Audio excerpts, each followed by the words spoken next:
ஓகேங்களா? இன்னைக்கு வந்து புரோமியம் இருக்குங்களா? இருக்குங்க சார், நல்லா கேக்குது. Okay okay okay.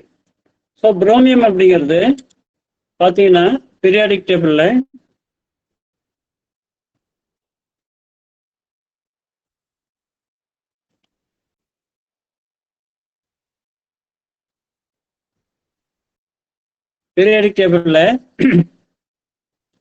அதாவது ஃபோர்த் ரோ காலி குரூப் சொல்லுவாங்க இல்லைங்களா? அந்த ஃபோர்த் ரோவில் 17th காலத்துல வரும். ஃபோர்த் ரோவில் 17th காலத்துல வரும். இந்த புரோமியத்தோட தீம் வந்து ஜான் ஷார்டன் என்ன கொடுப்பாரு அப்படின்னா, அதாவது எந்த நேரத்திலையும் நாம வந்து தாக்கப்படலாம், எந்த நேரத்திலும் நாம் வந்து தாக்கப்படலாம், மறைந்திருந்து தாக்கப்படலாம். அந்த எப்போ எந்த மாதிரி தாக்குதல் நமக்கு வரும், அதுல எப்படி பாதுகாத்து கொள்வது அப்படிங்கிற ஒரு ஃபீல் எப்பவுமே இவங்களுக்கு இருக்கும் அப்படின்னு சொல்லி ஜான் ஷார்டன் சொல்லுவாங்க.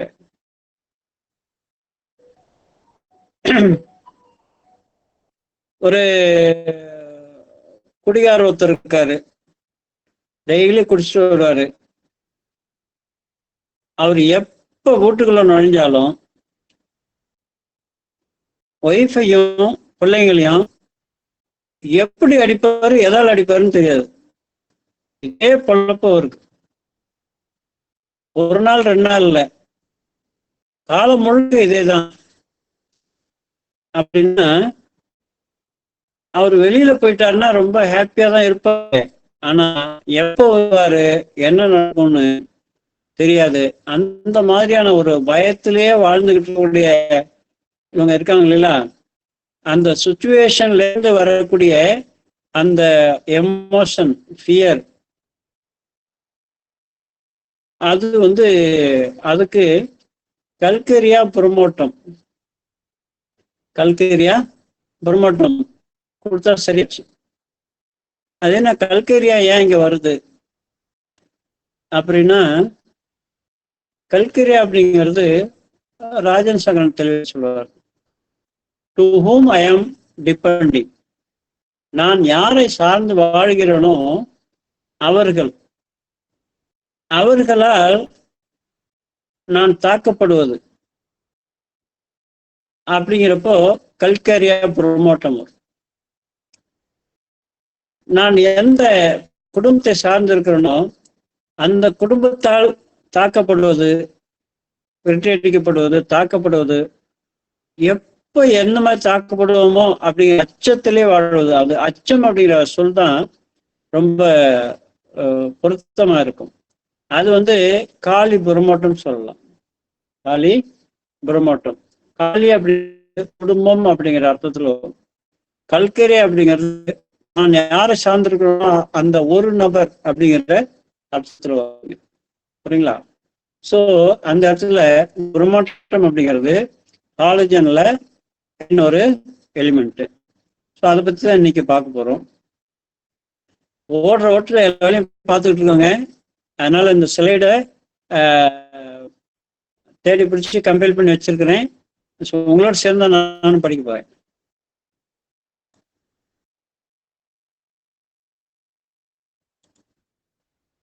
அதோட கலர் அப்படின்னு பார்த்தீங்கன்னா சிவப்பு கலர்.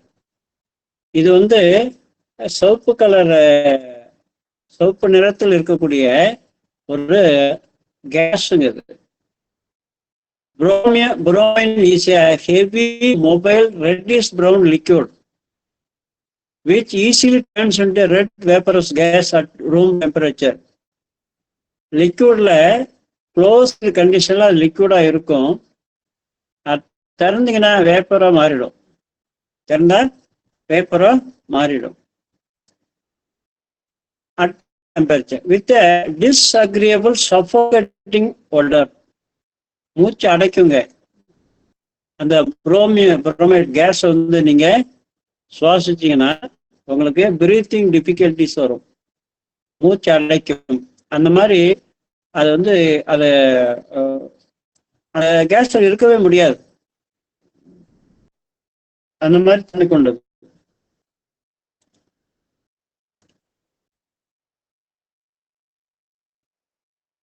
அது எப்படி அந்த ஒரு கேஸ் சொல்றேன் இல்லைங்களா, அந்த மனுஷனோட வாழ முடியாது.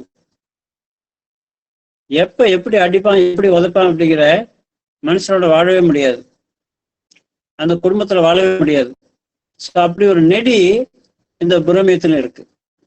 ஸோ இப்படிதான் கோரிலேட் பண்ணி புரிஞ்சுக்கணும் நம்ம. Bromide is a member of the halogen group. அந்த ஹாலஜன் குரூப் அப்படிங்கிறது இங்க பாருங்க, குளோரின், குளோரின், புரோமின், அயோடின், அஸ்டாட்டின். இது வந்து இந்த 17ஆவது காலத்தில் இருக்கக்கூடிய அத்தனையும் ஹாலஜன்ங்க.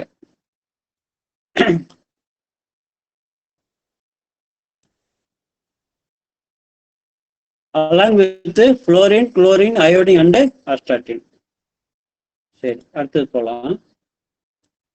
இதை முத ப்ரூவ் பண்ணவரு டாக்டர் கன்ஸ்டான்டின் ஹெர்ரிங்.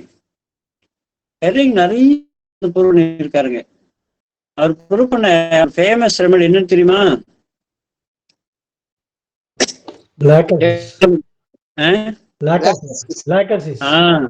லேக்கசிஸ். அந்த லேக்கசிஸ் மருந்த ப்ரூவ் பண்ண போய் தான் அவரு சொல்லிட்டு அட்டெண்டன்ஸ் சொல்லிட்டு அவர் மருந்தை ப்ரூவ் பண்ணாரு. பேனாவும் பேப்பரும் கையோட வச்சுட்டு அந்த மருந்தை ப்ரூவ் பண்றாரு. அப்படி ப்ரூவ் பண்ணும்போது விழுந்தாருங்க. 1 செகண்ட்.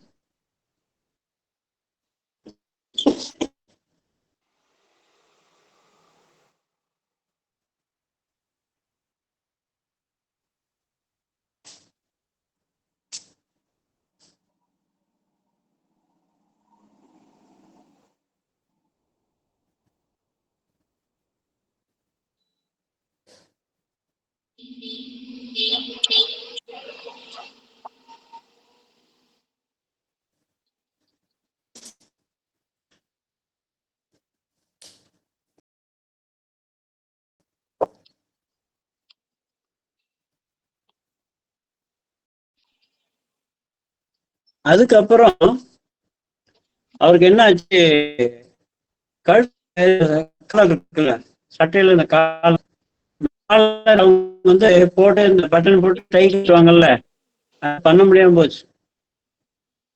இந்த ஹெர்ரிங் காலர்னு சொல்லுவாங்க. இந்த காலர் எல்லாமே அப்படியே கீழே வந்து சும்மா ஜஸ்ட் பட்டையா தச்சு விட்டுருவாங்க. அது வந்து கழுத்தை பிடிக்கிறது. ஸோ அது பேரு ஹெர்ரிங் காலர் இருந்துச்சு. இவரு அந்த மாதிரி காலர் சட்டையை போட முடியாம போச்சுங்க. கழுத்தை சுத்தி சட்டையை போட முடியும். ஸோ அப்படிலாம் தியாகம் பண்ணி ஹோமியோபதி வளர்த்துருக்காங்க அப்படிங்கிறதுக்காக சொல்ல வரேன். ஸோ இதை ப்ரூவ் பண்ணும்போது 510 சிம்டம் வந்ததா சொல்றாரு. ஹை டோசஸ்லயும் சிம்டம் இருக்கு, லோ டோஸ்லயும் அதிக விதத்தில் உள்ள இப்போ 1 mg 10 50 mg இருக்கு இல்லையா, அந்த மாதிரிலையும் சிம்டம்ஸ் வந்திருக்கு. 12C 30C அந்த மாதிரி லோ பொட்டன்ஸ்லையும் இதில் சிம்டம் வந்திருக்கு. அதாவது ஒரு 14 ப்ரூவ்ஸ் அந்த மாதிரி ப்ரூவ் பண்ணி சொல்லியிருக்காங்க. சரி, இந்த புரோமியத்தை வரக்கூடிய எந்தெந்த பார்ட்ஸ்ல எந்தெந்த உறுப்புகள்ல இருக்கு அஃபினிட்டி, எந்தெந்த பார்ட்ஸ்லாம் இதனுடைய அஃபினிட்டி இருக்கக்கூடியதா இருக்கு அப்படின்னு பார்த்தீங்கன்னா, லேரிங்ஸ், ரெஸ்பிரேஷன் அதாவது மூச்சு குழாய், மூச்சு வர்றது, ஹார்ட் சர்க்குலேஷன் இதயம் மற்றும் இரத்த சுழற்சி, கிளான்ஸ்,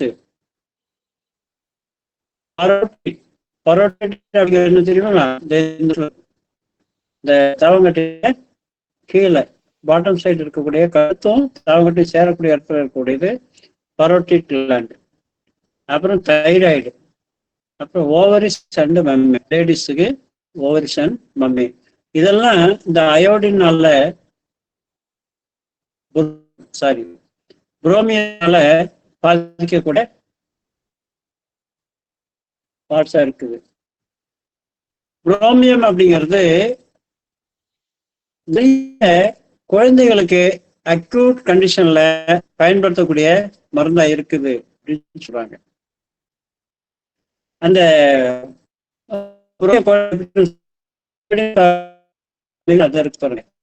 இதான் குழந்தை வெள்ளக்கார குழந்தைன்னு வச்சுங்களேன். அயோடின் நம்ம நாட்டு குழந்தை மாதிரி இருக்கும்.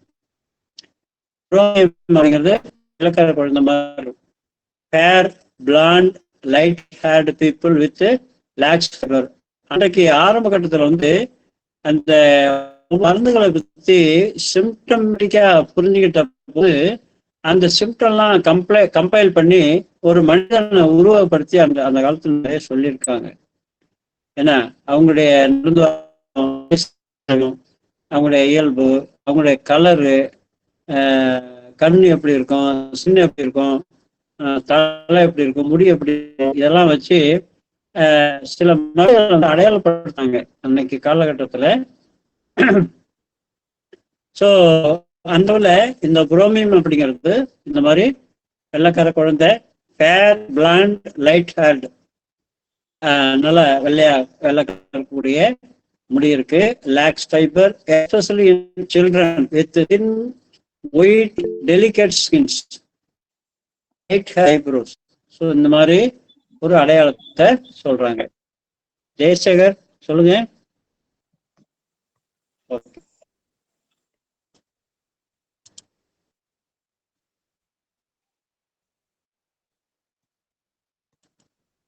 அது ரெப்படைஸ் பண்ணும்போது புரோமியம் ஃபர்ஸ்ட் ரேங்க்ல வரக்கூடிய ஒரு ரெப்படைசேஷன்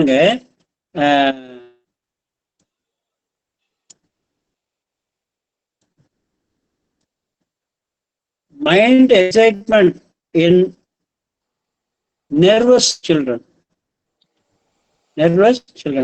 இது ஸ்கிரீன் தெரியுதுங்களா? தெரியல சார், தெரியல ஸ்கிரீன் தெரியல எனக்கு. Okay okay. எங்களுக்கு தெரியுது, நல்லாவே தெரியுது.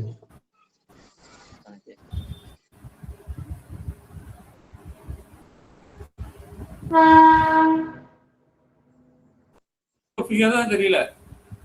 ஆமா சார், எனக்கு தெரியல சார்.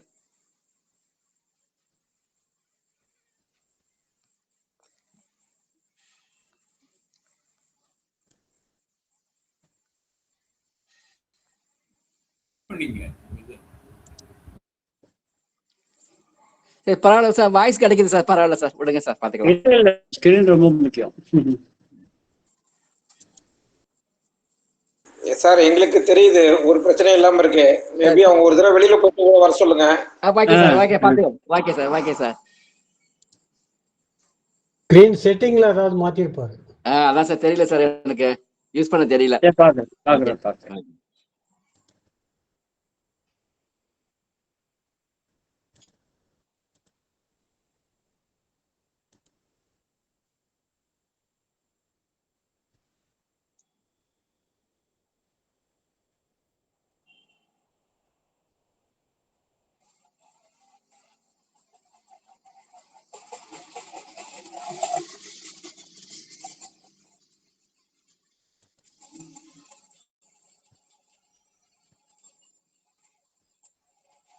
இப்ப தெரியுதுங்களா? இல்ல சார், தெரியல சார், எனக்கு யூஸ் பண்ணி தெரியல சார். இத சார் இல்ல சார், தெரியல. நீ கண்டினியூ பண்ணுங்க சார், ஒன்னும் பிரச்சனை இல்ல. நீங்க கண்டினியூ பண்ணுங்க, நான் வாய்ஸ் கேட்டுக்கிறேன் சார். Thank you sir. ஸ்கிரீன் தெரியுது சார், எனக்கு தெரியுது.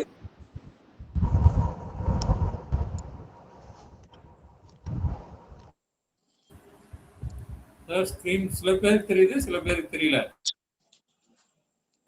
பரவாயில்ல சார், நீங்க கண்டினியூ பண்ணுங்க, டைம் ஆயிடும். அப்புறம் நான் வாய்ஸ் கேட்டுக்கிறேன் sir. Thank you sir.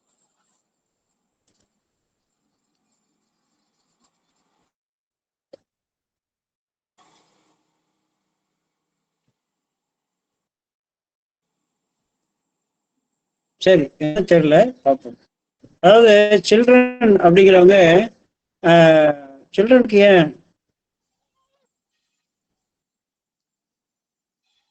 Mind excitement in nervous children, mind looked at to be cannot bear to be looked at children. அப்புறம் சில்ட்ரன் குவாரல்சம், அப்புறம்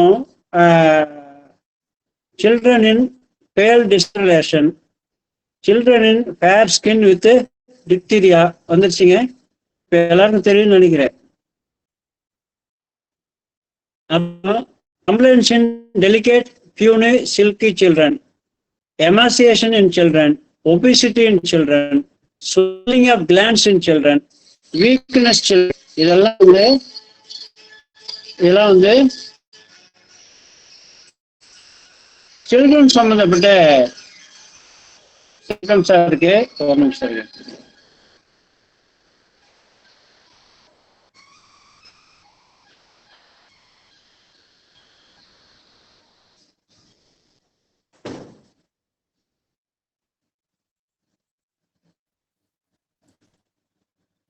என்னமோ தெரியல, நீங்க நிறைய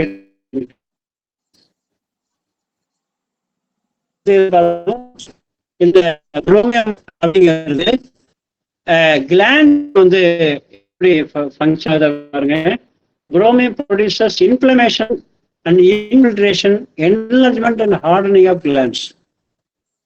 இந்த ஹார்டனிங் ஆஃப் கிளாண்ட்ஸ் அப்படிங்கிறது கிளாண்ட்ல பெரும்பாலும் கிளாண்ட் வந்து வீக்கத்தை கொடுக்குது. ஆனா சீழ்கிறது கட்டல் மட்டும் வீக்கம் இருக்குமே தவிர அங்க எவ்வளவுக்குள்ள சீல் நீர் அந்த மாதிரிலாம் வைக்கிறது இல்லை. Initially swell eventually become hard, ரொம்ப ஹார்டா இருக்கு. வரக்கூடிய கட்டிகள் அப்படிங்கிறது சாப்பிட்டா எல்லாமே ஹார்டா இருக்கு. இந்த படத்துல இருக்கு தைராய்டு அப்படிங்கிறத காமிச்சிருக்கோம். தெரியற பாருங்க.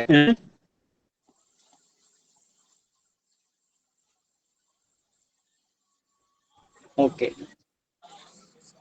அடுத்து குரோமியம் எந்தெந்த கிளாண்ட்லாம் அது அப்படிங்கிறத சொல்றாங்க. தைராய்டு கிளாண்டு, சப்மேக்ஸிலரி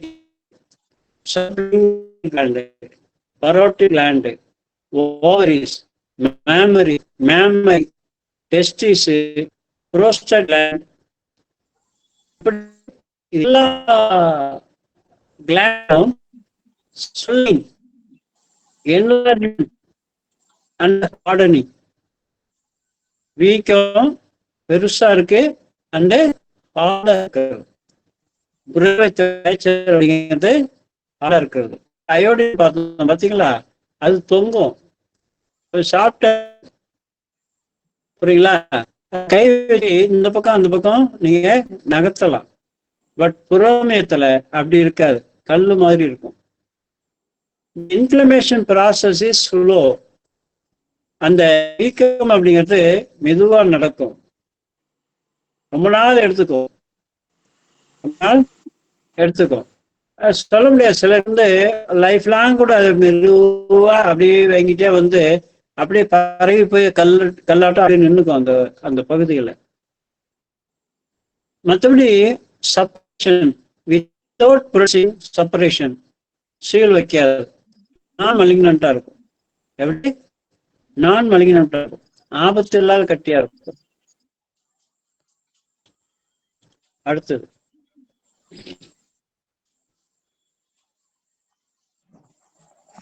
இந்த ரெப்ரடியூஸ் பண்ணும்போது அந்த கிளாண்டோடைய இன்ஃப்ளமேஷன் சொல்லிங்க அப்படிங்கிறது எப்படி இருக்கு அப்படிங்கிற சிம்டம்ஸ் கொடுக்குறாங்க பாருங்க.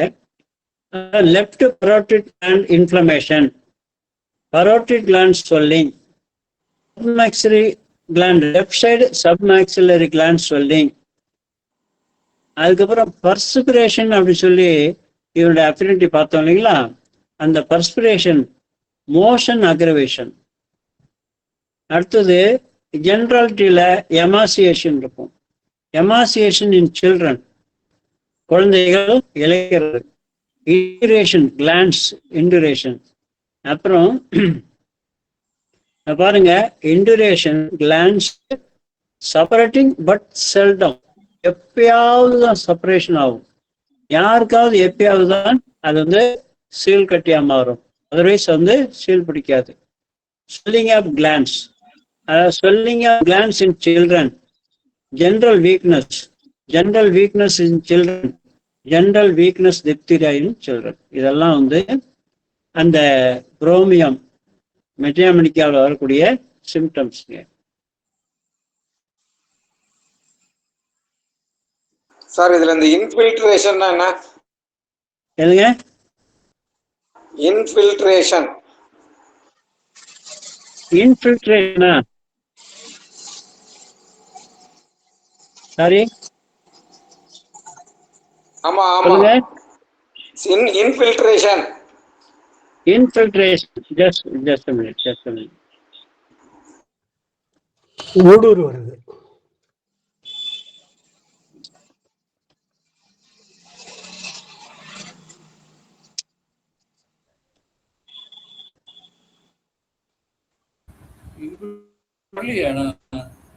ஊடுருவுது.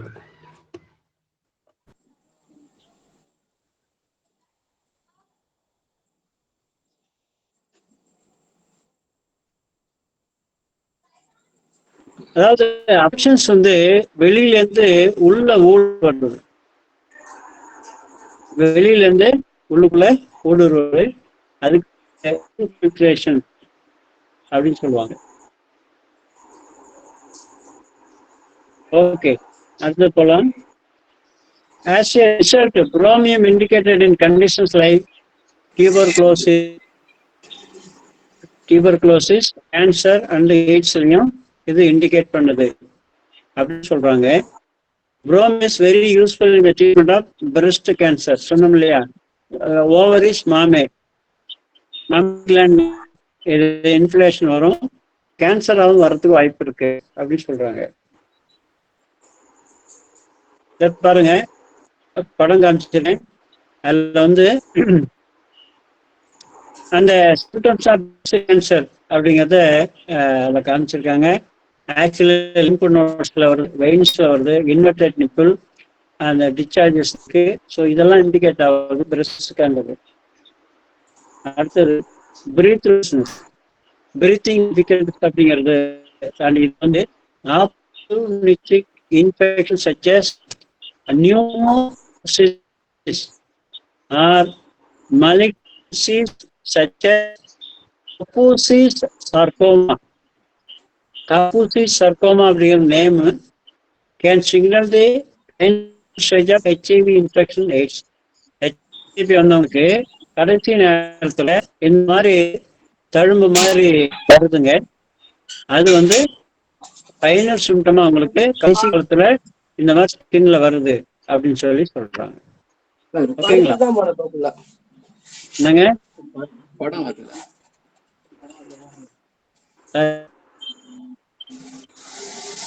வரலீங்களா? பரவாயில்ல, பையன் வந்து அவட காமிக்கிற. பரவாயில்ல, சரி. என் போன்ல கூட என்னன்னு தெரியல. சரி, பரவாயில்ல சார். சார் இப்ப வருது சார். ஓகே ஓகே ஓகே, சரி. அடுத்தது இந்த பிரஸ்ட்ல வரக்கூடிய அந்த புரோமியத்தோட சிம்டம் எப்படி இருக்கும் அப்படின்னா,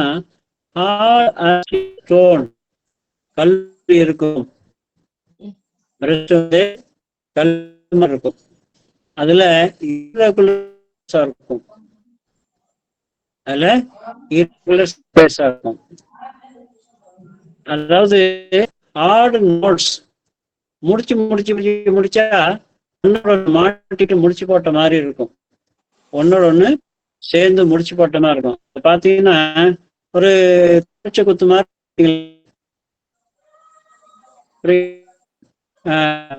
மாதிரி இருக்கும். இல்லைன்னா மாதுளையில ஒவ்வொன்றும் அடுக்கி இருக்கு பார்த்தீங்களா.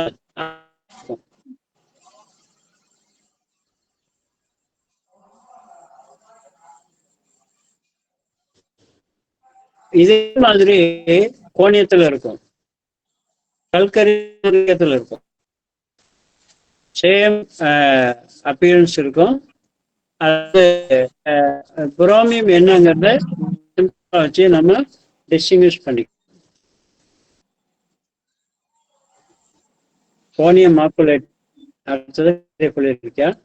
அடுத்தது the patient need bromium can have ஃபைண்ட்னஸ்.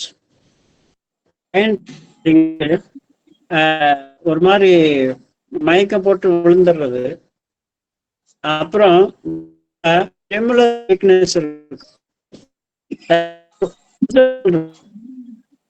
கை பார்த்தீங்கன்னா இப்படி இப்படி லேசா அப்படி ஒரு இது இருக்காது, ஸ்ட்ராங்கா நிக்காது. கால் ரொம்ப வீக்கா இருக்கும், கால ரொம்ப வீக். அது நிக்கிறது, அந்த காலை வச்சிருக்கும் போதே கூட பாத்தீங்கன்னா ஒரு வித நடுக்கம் இருக்கும், ரெம்பிள். அடுத்தது chronic fatigue syndrome. Chronic fatigue syndrome அது combined with infiltration of glands. அந்த கிளான்ஸ் ஊடுருவி இருக்கக்கூடிய நோய் அது இவங்களுக்கு கிரானிக் ஃபெட்டிக் சிண்ட்ரோம். அதாவது எப்ப பாரு சோர்ந்து போய் படுத்திருக்கிறது. ஃபெட்டிக் களைப்பு, எப்பவும் களைப்போட இருக்கிற மாதிரி ஒரு சிம்டம் இவங்களுக்கு இருக்கும். படம் எல்லாருக்கும் தெரியும் நினைக்கிறேன். இப்போ வந்துருச்சு, எனக்கும் வந்துருச்சு.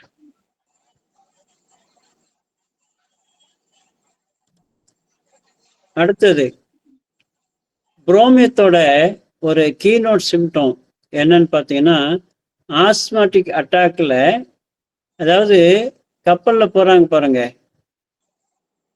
கப்பல் மாலுமியெல்லாம் இருக்காங்க பாருங்க, அவங்களுக்கு கப்பல்ல இருக்கவரே நல்லா இருக்கும். Osmotic attacks in sailors as soon as they go ashore. Sure கடற்கரை, கரைக்கு வந்துட்டாங்கன்னா அவங்களுக்கு ஆஸ்மாட்டிக் அட்டாக் வந்துடும். எவ்வளோ அற்புதமான அந்த வேலை பாருங்க அவங்களுக்கு. கப்பலில் இருக்கிறவங்க நல்லா இருக்கும், ஒன்றும் பிரச்சனையா இருக்காது, தரைக்கு வர முடியாது.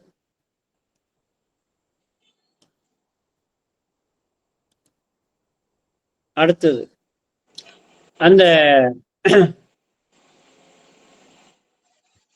நைட்ல வரக்கூடிய ஆஸ்துமா ஃபாலோயிங் மீசல்ஸ். நைட்ல ஆஸ்துமா வருது, காலையில மீசல்ஸ் வந்துடுது, அம்மை போடுது, பொரியம்மன் சொல்றாங்கல்ல, மண்ணம்மை அது. அடுத்தது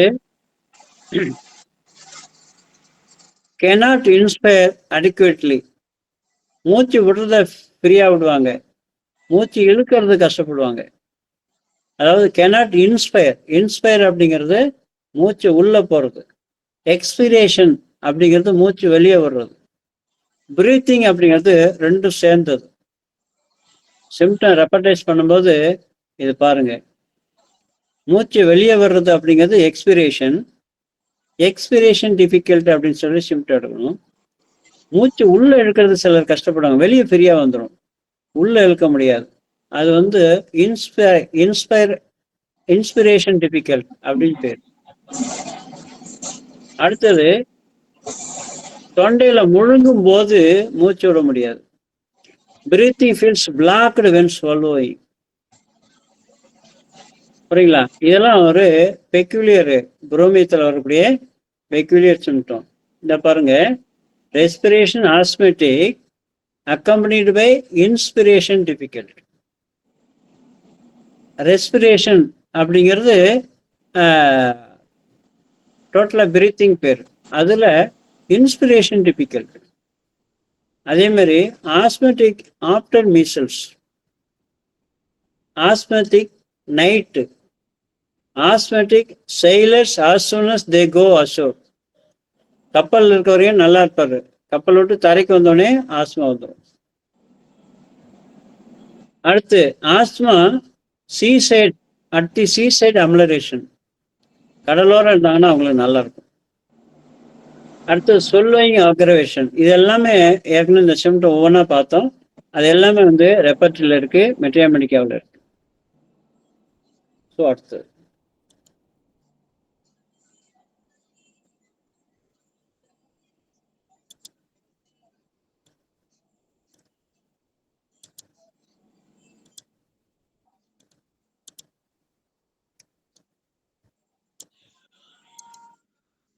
like other halogens, bromine has difficulty breathing. இதை வந்து இப்போ தொகுத்து சொல்றாங்க. Like other halogens, bromine has difficulty breathing. He cannot inspire sufficiently and the breathing feels obstructed when swallowing. இது மெட்ரியாமெடிக்காவில் இப்படி இருக்கு. With every breath, he feels like he is inhaling sulfur fumes. Sulphur நெடி அடிக்குன்னு சொல்லுவாங்கல்ல, சல்ஃபர் நெடி, அந்த மாதிரி புரோமியத்தில் ஒரு நெடி அடிக்கும். ஓகேங்களா? அது ஏற்கனவே நம்ம ஃபர்ஸ்ட் வந்து இதிலே பார்த்தோம். புரோமியம் அப்படிங்கிறது சிவப்பு கலர், நீரில் இருக்கும், நீராக லிக்விடாக இருக்கும். அது நார்மல் டெம்பரேச்சரில் அது ஆவியாக மாறிடும். அது வந்து பொறுத்துக்க முடியாத ஒரு நெடி அடிக்கும். அதுவே வந்து மூச்சு அடைக்கிற மாதிரி இருக்கும். As if there is dust in the bronchial passage. அதாவது டஸ்ட், தூசி வந்து மூச்சுக்குழல தூசி ஒட்டிக்கிட்ட மாதிரி ஒரு ஃபீல் இருக்கும்.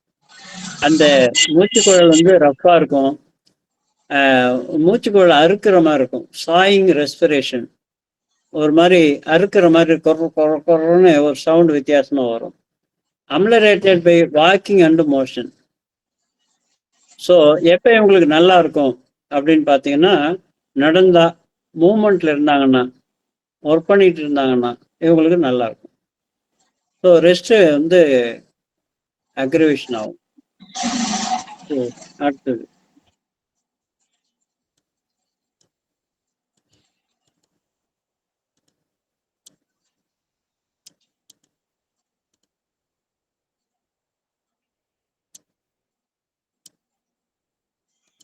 the respiration is rough and sighing and better by walking and motion.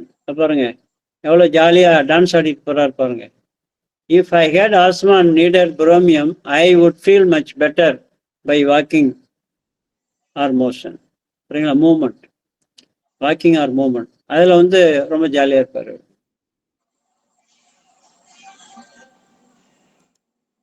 அடுத்தது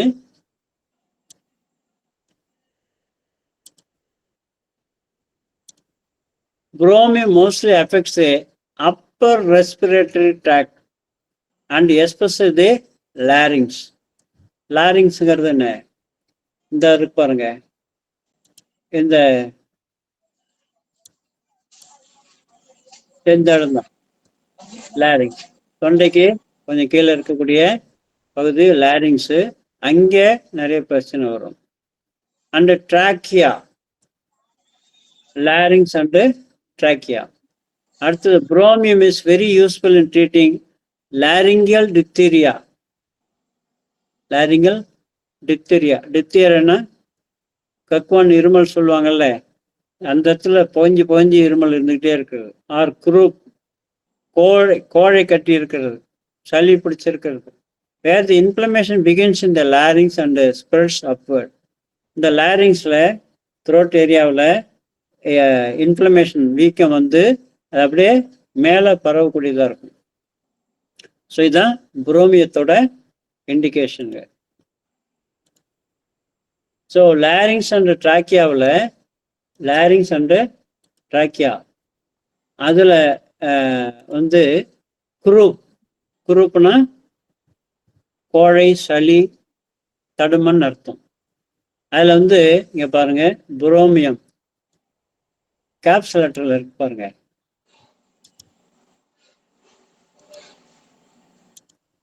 நாலு மார்க்கில் இருக்கு.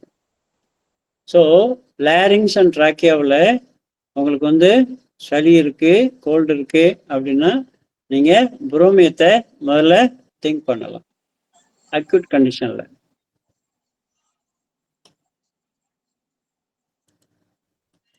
அடுத்தது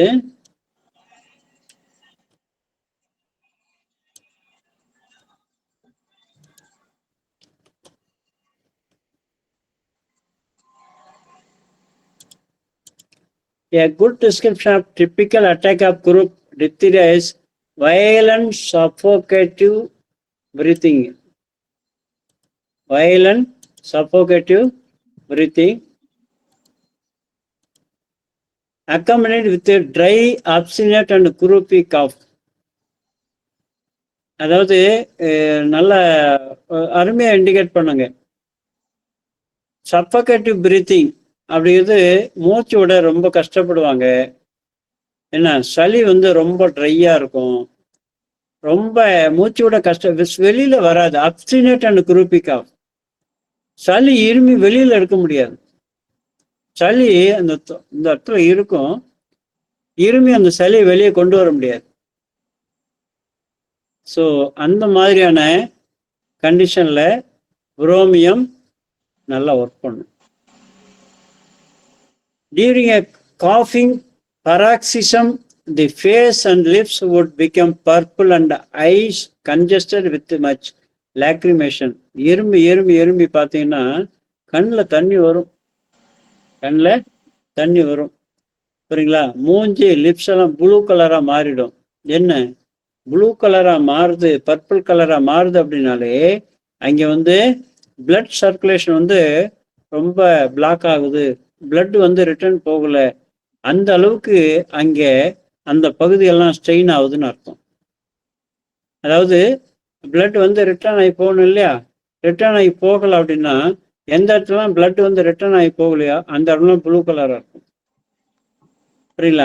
ஸோ அந்த இடம்லாம் வந்து ரொம்ப டைட்டாக அந்த பிளட் வெசல்ஸ்லாம் வந்து பிளாக் ஆகிடும். அந்த அளவுக்கு இந்த சளி வந்து கடுமையாக பிடிச்சி ஒரு மூச்சு விட முடியாமல், என்ன சளியும் வெளியில் வராமல், பராக்சிசம் அப்படின்னா ஒரு கன்வர்ஷன் அந்த மாதிரி பிடிச்சி இருமி இருமி இருமி பார்ப்பாரு. அந்த கண்ணில் தண்ணி வரும், கண்ணில் தண்ணி வரும், கண்ணு உதடெல்லாம் ப்ளூ கலராக மாறும், சளி வெளியில் வராது, இருமல் நிற்காது. இப்படி ஒரு கஷ்டப்படக்கூடிய பர்சன்னை நீங்கள் வந்து அந்த மாதிரி நேரத்தில் you can think of bromium. காலு coldness of feet, restless of நைட்டில் வரக்கூடிய ஆஸ்துமா சொன்னாங்களா? அடுத்தது tossing and pitching about most of the night. இரவு அப்படிங்கிறது மிகப்பெரிய கொடுமையானதாக இருக்கும் இவருக்கு. Pulse quick, feeble and tremulous. Pulse மூச்சு, அதாவது பல்ஸ் வந்து ரொம்ப குயிக்காக வேகமாக ஓடும். Pitching about most of the night, feeble and tremulous. hoarseness and almost entire loss of voice. ஃபுல்லாக ட்ரையாக இருக்கும், ஃபுல்லாக ட்ரையாக இருக்கும். இருமி இருமி அந்த இடம்லாம் அழற்சி ஆகிட்டோம். அந்த தொண்டை தசைகளை பயன்படுத்தவும் முடியாது, அதனால பேச்சே வராது, பேச்சே வராது இருக்கும். அவ்வளோ கொடுமையான நிலையில் இருக்கக்கூடிய சளி பிடிச்சவங்களுக்கு என்ன புரோமியம் தவிர வேற மருந்து பயன்படாது அந்த இடத்துல. அதான் முக்கியம். சரிங்களா? புரோமியம் இண்டிகேன்ற இடத்துல அது இந்த மாதிரி வந்து சளி, இது குழந்தைகளுக்கு, முக்கியமாக குழந்தைகளுக்கு அந்த மாதிரி சளியில் ரொம்ப அவஸ்தைப்படுது. மூச்சு நின்று போகிற அளவுக்கு இருமி இருமி இருமி இருமி அதால் ஒன்றும் பண்ண முடியாத அளவுக்கு இருக்குன்னா, மூஞ்செல்லாம் நீளமாகி போயிடுது அப்படின்னா ஸ்ட்ரைட்டாகவே கம் டு புரோமியம். எவ்வளோ அற்புதமான மருந்து பாருங்க அந்த கண்டிஷனில் மட்டும்.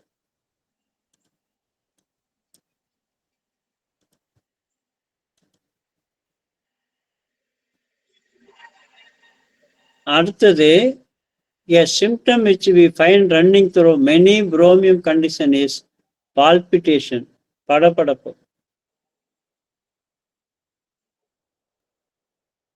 அந்த படபடப்பு அப்படிங்கிறது ரொம்ப ஜாஸ்தியாக இருக்கும் இவங்களுக்கு. ஆல்மோஸ்ட் டெட்ஃபுல் கண்டிஷனுங்க அது. சளியில் ஒரு டெட்ஃபுல் condition.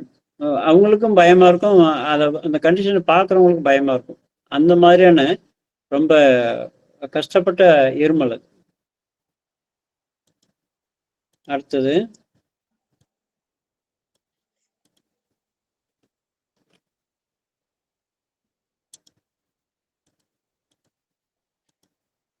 the cataract symptoms are frequently associated with a membranous formation.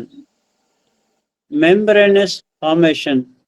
The mucous membrane appears to exude little grayish white vegetations, and beneath them is fine induration. Membranous formation அப்படின்னா அதுக்கு மேல ஒரு ஒரு என்ன சொல்றது, ஒரு ஃபார்மேஷன் வரும், சளி சவ்வு ஃபார்மேஷன் ஒன்று வரும். அதுக்கு அது வந்து கிரீனிஷ் ஒயிட்டா இருக்கும், புரியுங்களா? அதுக்கு கீழே கட்டி உருவாகும். An ulcer will form on the mucous membrane. Mucous membrane சளி சவ்வுல அல்சர் கிரியேட் ஆகும். அது அந்த இடத்த சாப்பிடும்.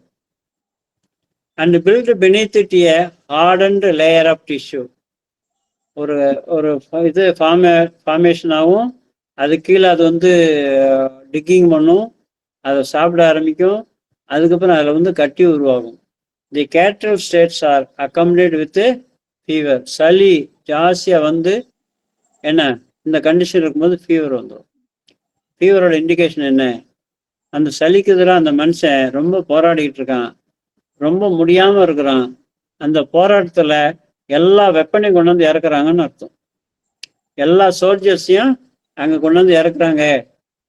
ஒரு நாடே வந்து கலவரமாக இருக்குன்னு சொல்கிறாங்கல்ல, அந்த மாதிரி அந்த ஹோல் பாடியே ரொம்ப கலவரத்தில் இருக்கு, ரொம்ப கஷ்டத்தில் இருக்கு, ரொம்ப போராட்டத்தில் அர்த்தம். அந்த போராட்டத்தோட இண்டிகேஷன் தான் ஃபீவருங்க. எதுன்னு ஒரு இடத்துல ரொம்ப சிவியரா ஒரு ஸ்ட்ரகிள் ஒரு பர்சனுக்கு வந்துருச்சு அப்படின்னா அந்த ஒட்டுமொத்த எல்லா உடம்போட ஆற்றலையும் அங்கே கொண்டாந்து குவிக்கிறது அப்படிங்கிறது தான் ஃபீவர்.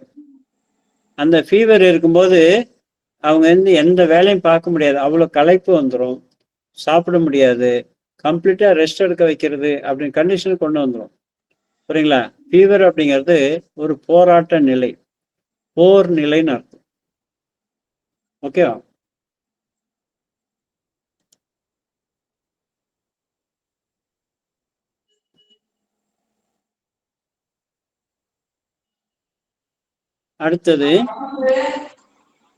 அடுத்தது அந்த புரோமியம் ரிசம்பிள்ஸ் பல்சட்டிலா.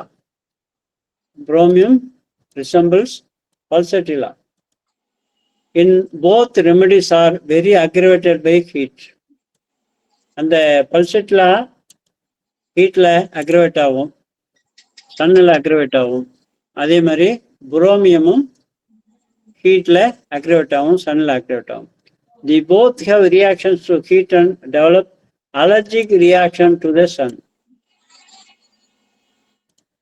சன்னில் போனால் அலர்ஜி கண்டிஷன் வர்றது. இந்த பாருங்க, இந்த பையனுடைய ஸ்கின்னெல்லாம் எப்படி இருக்கும் பாருங்க. இந்த ரைட்ல இருக்கிறது பல்சட்டிலா பேரண்டசிஸ். Okay okay.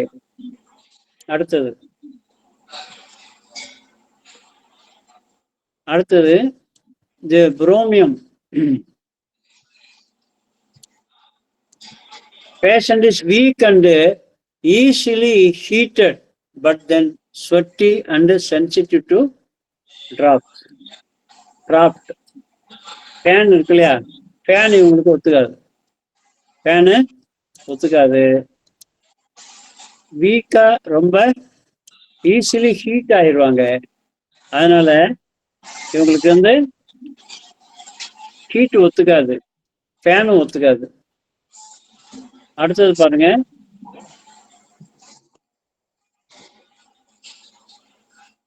அந்த டிப்தீரியாவில்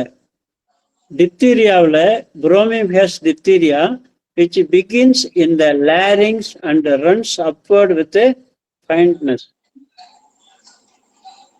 ஓகேங்களா? ஸோ அந்த டிப்தீரியா த்ரோட் ஏரியாவில் அங்கே எப்படி இருக்குங்கிறத இவங்க காட்டுறாங்க பாருங்க. மைனூட்டாக இருக்குது, முடிஞ்சா பார்த்துங்க. இல்லை உங்களுக்கு அந்த இது அனுப்புகிறேன், அதுலேருந்து தெரிஞ்சுக்கலாம். அடுத்தது இன்னொரு பெக்யூலியர் சிம்டம் என்ன அப்படின்னா, ஸ்ட்ரேஞ்ச் சிம்டம் என்ன அப்படின்னா லேடிஸுக்கு characteristic of bromium is loud emissions of air from the vaginam. இது ஒரு ரேர் சிம்டங்க. இது வந்து பெரும்பாலான கண்டிஷன் இருக்காது. இது புரோமியம் மாதிரி ரொம்ப வெகு சில ரெமடிஸ்ல மட்டும்தான் இருக்கும்.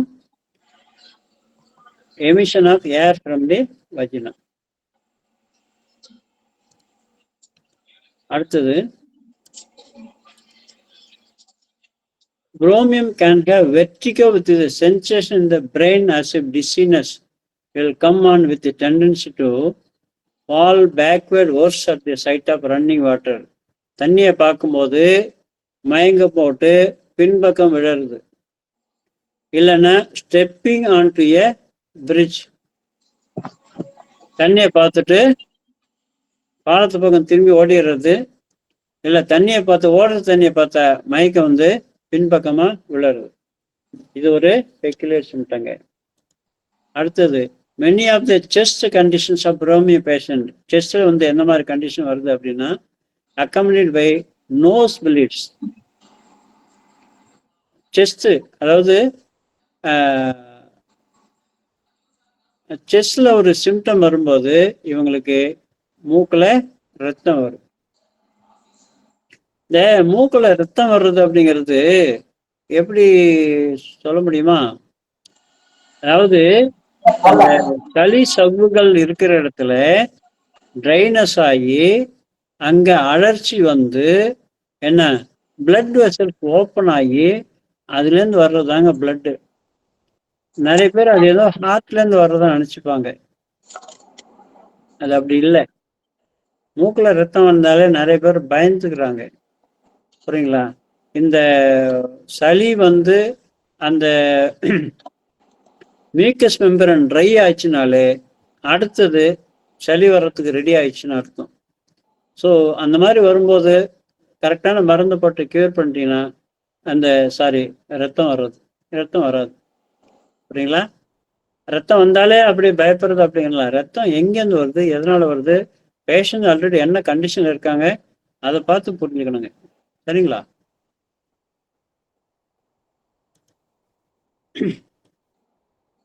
அடுத்தது, பெரும்பாலும் லெஃப்ட் சைடு ரெமடிங்க. பெயின்ஸ் வர்றது எல்லாமே பெரும்பாலும் லெஃப்ட் சைடில் வரும். கிளாண்டு ஸ்வெல்லிங் ஆகுறது லெஃப்ட் சைடில் வரும்.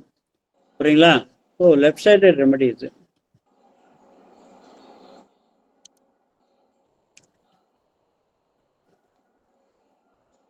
அதே மாதிரி தலையில வரக்கூடிய வலி, தலைவலி வருது இல்லைங்களா, அதுவும் வந்து பார்த்தீங்கன்னா affections mostly the left side, especially the internal head, தலையின் உள்பக்கம் லெஃப்ட் சைடில் வரக்கூடிய வலிகள்.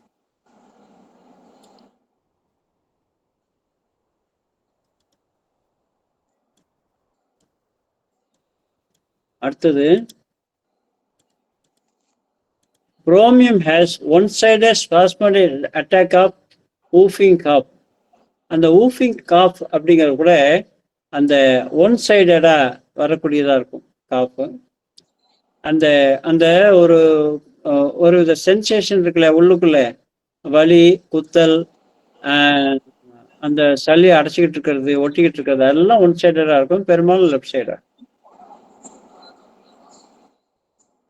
அதே மாதிரி மைக்ரேன், ஒத்த தலைவலி இருக்கு இல்லையா, ஒத்த தலைவலி migraine are mostly left side, லெஃப்ட்ல வருது. மைக்ரேன் அப்படிங்கிறதும் லெஃப்ட் சைடரா இருக்கு.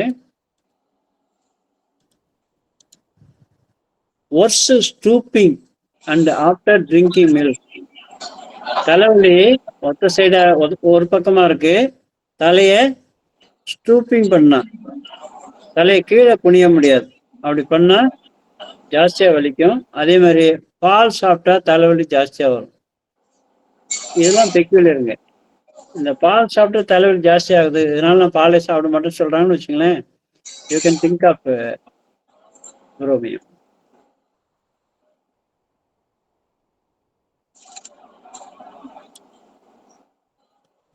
அடுத்தது, இப்ப பார்த்த சிம்டம் எல்லாம் மெட்ரியாமெடிக்காவில் எப்படி இருக்கு, ரெப்பட்டில் எப்படி இருக்கு அப்படிங்கிறத பாக்குறோங்க. இது எல்லாமே வந்து ரெப்பட்டின் மெட்ரியாமெடிக்கல் சிம்டம் தான். Head pain milk aggravation. Head pain, milk aggravation side. Stomach, nausea, smoking aggravation. Stomach pain, oyster after. Rectum diarrhea, oyster after. oyster அப்படிங்கிறது என்ன தெரியுங்களா? அந்த அது ஒரு இதுங்க, என்ன மொலஸ்க்கு,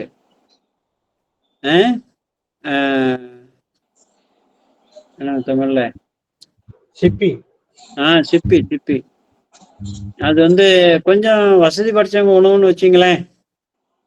நல்லா கொஞ்சம் காஸ்ட்லி ஹோட்டலில் போனீங்கன்னா ஆயிஸ்டர் கிடைக்கும். ஸோ ஆயிஸ்டர் ஒத்துக்காது உங்களுக்கு. General food and drinks, oyster aggravation. General tobacco aggravation to smoking in accustomed cigar. General weather, change of weather aggravation cold to warm. உங்களுக்கு வார்ம் தான் ஒத்துக்காது, சன் ஹீட் ஒத்துக்காது, புரியுங்களா? ஹீட் ஒத்துக்காது. அப்போ கோல்டு கண்டிஷன்லேருந்து வார்முக்கு போகிறாங்க பாருங்க. கோல்டு கண்டிஷன்லேருந்து இப்போ வந்து வின்டர்லேருந்து சம்மருக்கு போகும்ல, அந்த நேரத்தில் இவங்களுக்கு சளி பிடிக்கும், இவங்களுக்கு இந்த தொல்லைகள்லாம் வரும். இதெல்லாம் பெக்யூலியருங்க. பெரும்பாலும் சம்மர்லேருந்து வின்டருக்கு போகும்போது சளி பிடிக்கும், பட் இவங்களுக்கு அது தலைகீழாக இருக்கும். அடுத்து ஜென்ரல் வெதர், வார்ம் வெதர், வெட் அக்ரவேஷன். அதாவது வார்மாக இருக்கும், அதில் ஹியூமிடிட்டி நிறையா இருக்கும், ஈரப்பதம் நிறையா இருக்கும். அப்படி இருக்கக்கூடிய இடத்துல இவங்களுக்கு அக்ரவேஷன் ஆகும். Okay, bromium is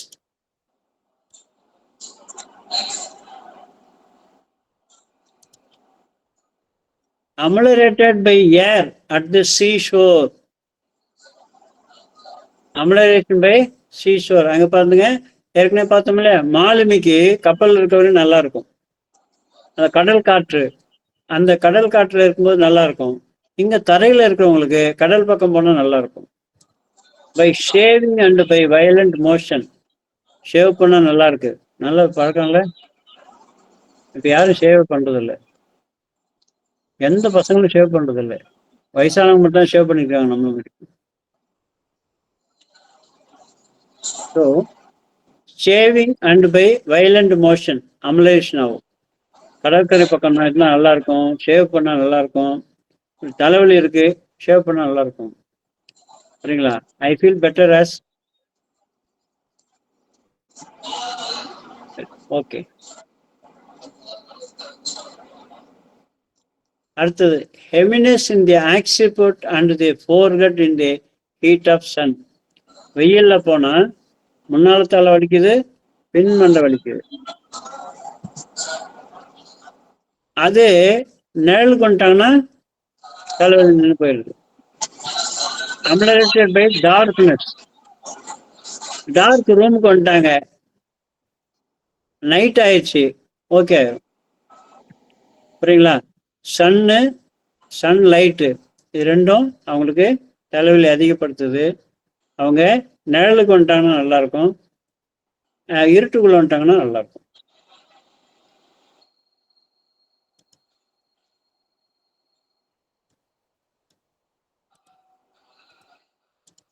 Bromium can experience distant noises, ringing in the right ear and resulting in the left. அதாவது ரொம்ப தூரத்துல எங்கேயோ ஒலிக்கக்கூடிய மணி ஓசை வந்து இவங்களுக்கு ரொம்ப நல்லா கேட்குது. அதாவது காது ரியலா காது அவ்வளவு பெருசா இருக்குன்னு அர்த்தம் இல்லை, காது நல்லா கேட்கும், நல்லா ரிசீவ் பண்ணணும்னு அர்த்தம். இயர் ட்ரம் வந்து ரொம்ப சென்சிட்டிவா இருக்குன்னு அர்த்தம்.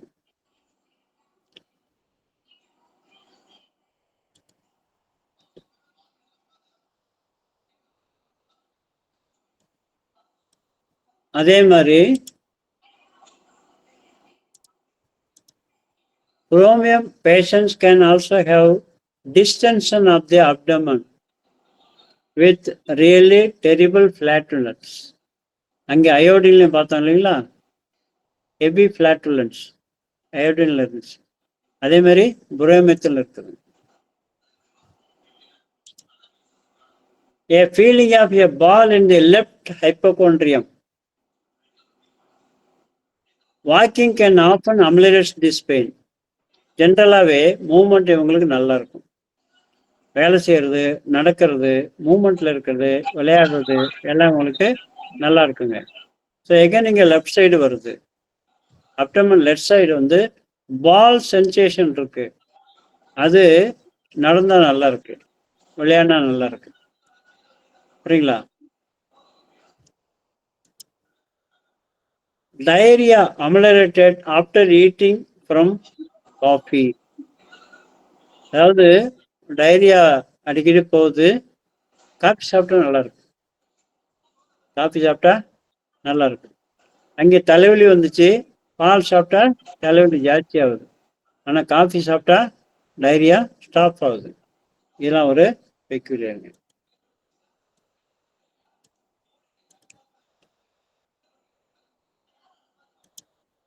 அடுத்தது, bromium has sleepiness in the evening while reading and when writing.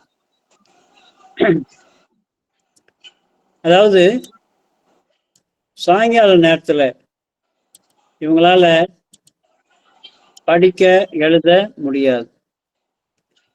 ஒரு மாதிரி ஸ்லீப்பினஸ், தூக்கம் வந்துடும். Bromine patient can have yawning all day along with a difficult breathing. அந்த டிஃபிகல்ட் பிரீத்திங் வந்து இருக்குது. அந்த டிஃபிகல்ட் பிரீத்திங் இருக்கிறது என்ன அர்த்தம்?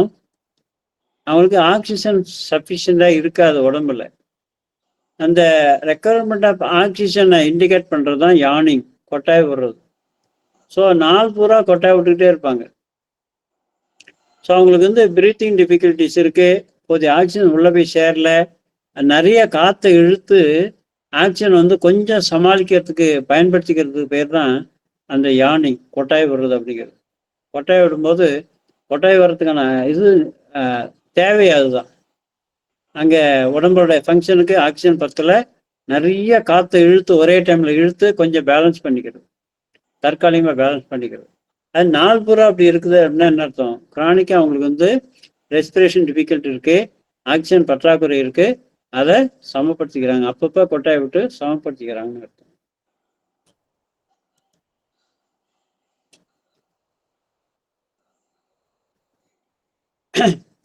Bromine has been useful in the treatment of boils, especially on the arms and the face.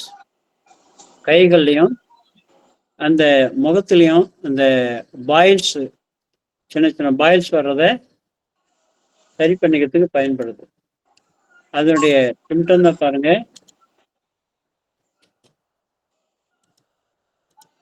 Extremities eruptions, Appar arms, முழங்கைக்கு மேலே boils. அதில் பார்த்தீங்கன்னா புரோமியம் வந்து கேப்ஸ் லெட்டரில் இருக்கு பாருங்க.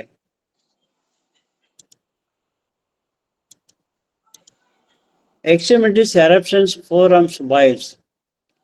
எகைன் வந்து போல்டு லெட்டரில் இருக்கு பாருங்க புரோமியம். ஸோ இது வந்து ரொம்ப ரொம்ப peculiar சிம்டம்னு அர்த்தங்க. The patient will develop an indescribable state of paralytic anxiety. Paralytic anxiety அப்படின்னா என்ன அர்த்தம்? ஆன்சைட்டிங்கிறது அப்பப்போ வந்து போகும் அப்படிங்கிற மாதிரி இல்லை. பெராலிட்டிக் ஆன்சைட்டி, ஆன்சைட்டி அப்படிங்கிறது அப்படியே பர்மனண்ட்டாக ஆல்வேஸ் என்ன ஆச்சு எனக்கு தெரியல, இவனுக்கு என்ன ஆச்சு தெரியல, அடுத்தவங்க சொல்கிற மாதிரியும் அவர் சொல்கிற மாதிரியும் இருக்கும். அதுதாங்க.